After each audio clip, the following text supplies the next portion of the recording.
আসসালামু আলাইকুম ওয়া রাহমাতুল্লাহি ওয়া বারাকাতুহু। আশা করি সকলে ভালো আছেন। কুরবানি সম্পর্কে আরো একটি বিষয় নিয়ে হাজির হলাম। বিষয়টি হলো, অনেক সময় বাড়িতে কয়েকজন সদস্য থাকে আর তাদের সকলের ওপরে অনেক সময় কুরবানি ওয়াজিব হয়।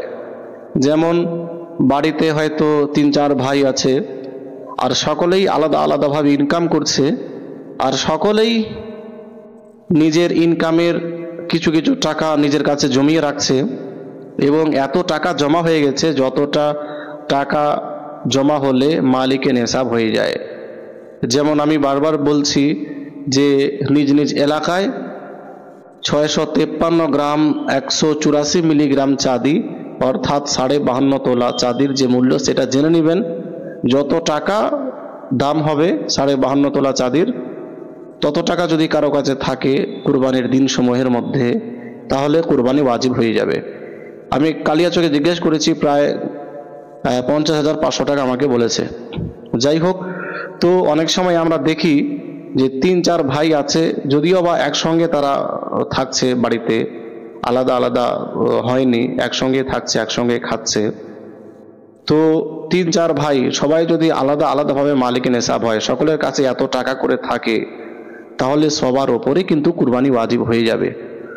অনেক সময় আমরা দেখি যে 3-4 ভাই যারা সকলেই মালিকে নেশাব, কিন্তু সকলের নামে কুরবানি করা হয় না, কেবলমাত্র বাপ মায়ের নামে কুরবানি দিয়ে দেয় আর মনে করে যে যেহেতু পিতামাতার নামে কুরবানি হয়ে গেছে তাহলে হয়ে গেল সবার নামে। তো এটা একেবারেই ভুল ধারণা।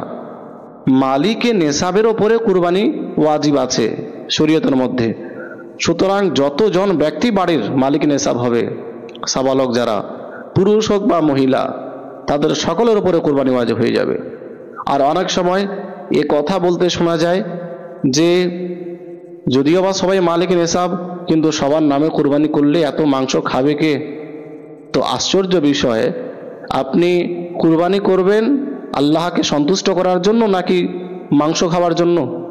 তো এই নিয়ত তো একেবারেই ভুল, মারাত্মক ভুল এটা, যে মাংস খাওয়ার উদ্দেশ্যে যদি কেউ কুরবানি করে তো আল্লাহ পাক তার কুরবানি কবুলই করবেন না।